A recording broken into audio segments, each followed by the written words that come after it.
O luxuoso condomínio Golden Towers estava envolto em uma névoa densa quando Clara, a faxineira, atravessou o portão principal. Ela carregava no colo sua filha de apenas 2 anos, Alice, que queimava em febre. Clara não tinha com quem deixar a menina e o patrão. O empresário Dr. Marco Túlio havia sido enfático. Se ela faltasse novamente, perderia o emprego. O Dr. Marco era conhecido por sua frieza absoluta e por uma obsessão doentia com a ordem e o silêncio em sua cobertura triplex. Clara subiu pelo elevador de serviço, sentindo o peso da filha aumentar a cada segundo. Ao entrar no apartamento, ela tentou equilibrar a criança e sua bolsa de produtos de limpeza, mas o cansaço acumulado de noites mal dormidas cobrou seu preço. Em um movimento brusco para evitar que a porta batesse, Clara escorregou no piso de porcelanato recém-encerado. O horror paralisou o tempo enquanto Alice escapava de seus braços. O baque da criança contra o chão frio ecoou pelo corredor vazio como um trovão. Alice soltou um grito agudo que foi cortado por um silêncio assustador. Clara se jogou ao chão, as mãos trêmulas tateando o corpo da filha, que agora estava imóvel e com um filete de sangue escorrendo pela têmpora. O desespero da mãe se transformou em um lamento sufocado. Ela sabia que o barulho acordaria o Dr. Marco, que dormia após uma longa viagem de negócios. Antes que Clara pudesse levantar com a filha nos braços para buscar ajuda, a porta do quarto principal se abriu lentamente. Marco Túlio apareceu, vestido em seu roupão de seda escura, com uma expressão que não era de preocupação, mas de uma irritação profunda e gélida. Ele não olhou para a criança ferida com empatia. Seus olhos fixaram-se na pequena mancha de sangue que começava a sujar o seu tapete de lã branca importada. O empresário caminhou lentamente até Clara, que soluçava descontroladamente pedindo perdão e ajuda. "Eu avisei sobre o barulho, Clara", disse ele com uma voz monótona que gelou a espinha da mulher. Clara implorou para que ele chamasse uma ambulância, mas Marco Túlio apenas observava a cena como se estivesse diante de um relatório de perdas financeiras. Ele pegou o celular, mas em vez de discar para a emergência, ele começou a filmar a cena. "Veja o que sua negligência causou à minha propriedade", afirmou ele, ignorando o estado crítico de Alice. Clara, movida por um instinto maternal desesperado, tentou correr para a saída com a filha, mas Marco bloqueou o caminho com uma força surpreendente. Ele disse que ela não sairia dali até que a situação fosse resolvida conforme os seus termos, alegando que a polícia a prenderia por abandono de incapaz se ela saísse agora. O Dr. Marco trancou a porta principal e guardou as chaves no bolso. Ele ordenou que Clara levasse a menina para o quarto de serviço e ficasse lá enquanto ele resolvia a situação. Clara, em estado de choque, obedeceu, acreditando que ele estava finalmente chamando um médico particular. No entanto, o empresário tinha outros planos. Ele passou os minutos seguintes limpando meticulosamente o tapete com um produto químico forte, removendo qualquer vestígio do acidente. Enquanto isso, no quartinho escuro, Clara tentava estancar o sangue de Alice com uma toalha velha, sussurrando promessas de que tudo ficaria bem. Ela ouvia o som de móveis sendo arrastados na sala e o barulho metálico de ferramentas. O que ela não sabia era que o empresário estava forjando uma cena de crime. Marco Túlio era um homem que não admitia escândalos em seu nome e estava disposto a qualquer coisa para manter sua reputação intacta. Horas se passaram e o silêncio na cobertura tornou-se opressor. Clara tentou abrir a porta do quartinho, mas percebeu que fora trancada por fora. O pânico a dominou por completo. Alice estava com a respiração fraca e a pele cada vez mais pálida. Através da pequena fresta da porta, Clara viu Marco Túlio conversando ao telefone com alguém, usando um tom de voz autoritário. Ele falava sobre um problema doméstico e sobre a necessidade de um descarte discreto. A mente de Clara começou a projetar os piores cenários. Ela percebeu que o patrão não estava tentando ajudá-las, mas sim apagá-las. O empresário voltou até a porta do serviço e disse a Clara que um médico estava a caminho, mas que ela deveria entregar a menina para ele primeiro, para que o tratamento fosse feito na sala onde havia mais luz. Clara, sem saída, entregou a filha através da abertura, confiando na última gota de humanidade do homem. Assim que Marco Túlio pegou a criança, ele não a levou para a sala. Clara ouviu o som de plástico sendo esticado e o barulho de uma mala de viagem sendo aberta. O horror que ela sentiu naquele momento foi indescritível. Ela começou a bater na porta com toda a força que lhe restava, gritando pelo nome da filha. O empresário voltou até a porta e, com um sorriso distorcido, disse que Alice já não sofria mais. Ele afirmou que, para o mundo, Clara nunca tinha levado a filha para o trabalho naquele dia. Ele já havia apagado as imagens das câmeras de segurança do corredor e subornado o porteiro da noite. O empresário fez algo terrível. Ele convenceu Clara de que, se ela contasse a verdade, ele usaria sua influência para fazer com que ela fosse condenada pela morte da própria filha, apresentando as filmagens que ele fizera no início como prova de maus tratos. O plano de Marco era macabro. Ele ofereceu a Clara uma escolha. Ela aceitaria uma quantia em dinheiro e desapareceria da cidade. Ou ele entregaria o vídeo editado à polícia. Clara estava devastada, sentindo-se a assassina da própria filha pelo acidente inicial. O empresário, então, levou a mala para o carro, enquanto Clara permanecia presa, sendo vigiada por um de seus seguranças de confiança. No entanto, a arrogância de Marco foi sua ruína. Ele não percebeu que Alice, embora muito fraca, ainda tinha sinais vitais quando ele a colocou na mala. Durante o trajeto para uma área isolada da cidade, o choro fraco da menina começou a emanar do porta-malas. Marco entrou em pânico. Em vez de parar para socorrê-la, ele acelerou, mas acabou perdendo o controle do veículo em uma curva e capotou violentamente na estrada. A polícia e os bombeiros chegaram rapidamente ao local do acidente. Ao abrirem o porta-malas para verificar os danos, encontraram a mala de couro.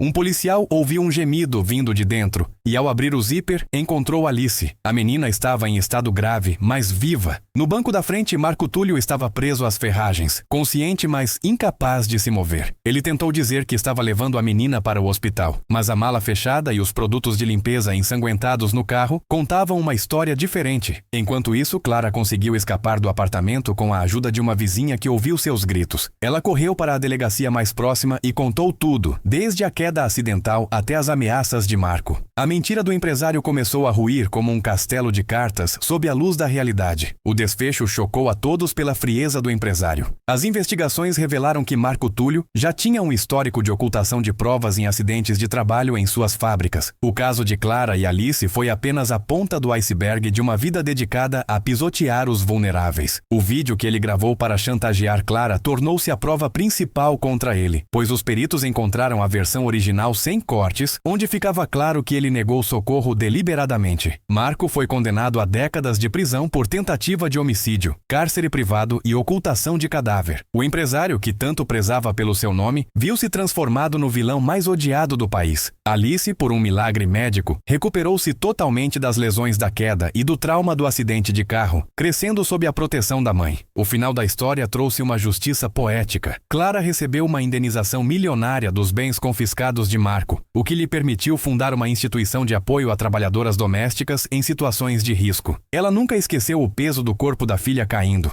mas transformou aquela dor em uma força que mudou as leis trabalhistas do país. Marco Túlio, da sua cela solitária, passava os dias olhando para o chão, assombrado pelo eco do grito de uma criança que ele tentou silenciar, mas que acabou sendo a voz de sua própria destruição. O choque final foi perceber que o homem mais respeitado da alta sociedade era, na verdade, capaz do ato mais terrível que o ser humano pode conceber contra um inocente. A verdade venceu o poder, e a luz de Clara brilhou sobre as sombras daquela cobertura triplex.